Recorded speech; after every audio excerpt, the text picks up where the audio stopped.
අම්බලුවාව කන්ද. ලක්දිව ඉතිහාසයට අනුව 4 වන රාජධානිය වූයේ ගම්පොළය. ගම්පොළ රාජධානියේ රජවරු සිව් දෙනෙක් රජකම් කළ බවද සඳහන් වෙනවා.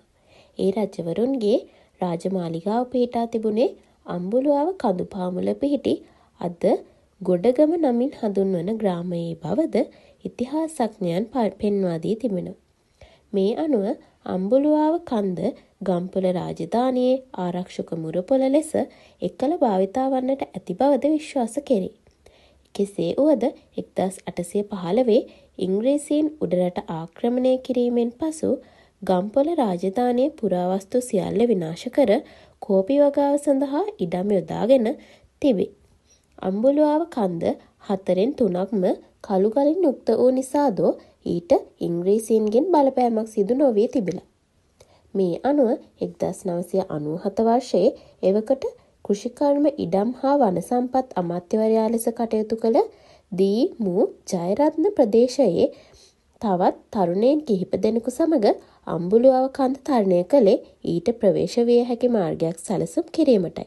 1997 මාර්තු මාස 21 වන දින එලෙස අම්බලුවාව කන්ද තරණය කළ දී.මු. 1997 මාර්තු මාස 27 වනදා අම්බලුවාව ප්‍රවේශ මාර්ගය ඉදිකරන්නට පටන් ගත්තේය. එතැන් සිට වසර 10ක ඇවෑමෙන් ලෝකයේම අවධානය අම්බලුවාවට යොමු කර ගැනීමට දී.මු. සමත් විය.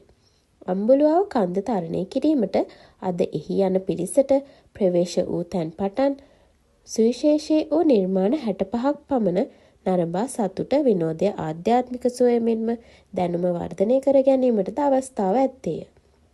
අක්කර 457ක පමණ භූමිය පුරා ඉදිකර ඇති මෙම සියලු නිර්මාණවල සංකල්පය සැලැස්ම තාක්ෂණික දැනුම මෙන්ම ඉංජිනේරුමේ කාර්යන්ද දී.මු. ජයරත්නයන්ගේ වීම මෙහි ඇති විශේෂත්වයයි.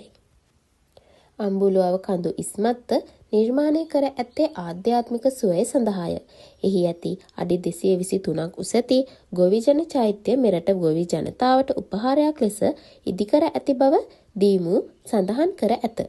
එම චෛත්‍ය මුල් කොටස වී බිස්සාකාරය. එමගින් වී ගොවියන් සංකේතවත් කරන බවද චෛත්‍යයේ දෙවන කොටස වට්ටක්කා ගෙඩියක ස්වරූපයෙන් නිමවා ඇත්තේ එළවලු ගොවියන් සංකේතවත් කිරීම සඳහා බවද දී.මු. සඳහන් කර ඇත.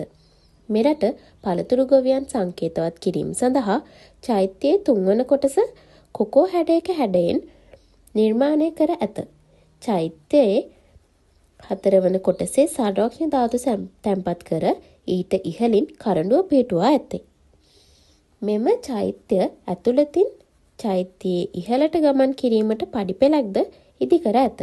චෛත්‍ය ඉදිරිපස ඇති බෝධිය අනුරාධපුර පිහිටි ශ්‍රී මහා බෝධියෙන් ලබාගත් අංකුරයකි. බෝධියත් චෛත්‍යයත් අතර දකුණු පසින් ඉදිකර ඇත්තේ කතෝලික හින්දු හා ඉස්ලාමීය ආගමික මධ්‍යස්ථානයන්ය. ඊට වම් පසින් තාරකා මන්දිරයේ ඉදිකර ඇත්තේ රාත්‍රී කාලයේ අහස නිරීක්ෂණය කරන පාසල් සිසුන් මෙන්ම විශ්වවිද්‍යාල සිසුන්ට පහසුකමක් ලෙසිනි. චෛත්‍යයට මඳක් ඔබ්බෙන් ශ්‍රී පාදස්ථානය නිර්මාණය කර ඇත.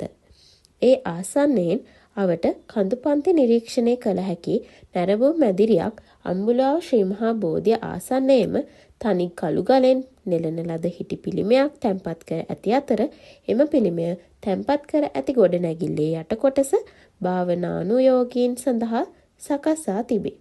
මේ සියලු ඉදිකිරීම් යට උමම් මාර්ගයක්ද ඉදිකර තිබේ.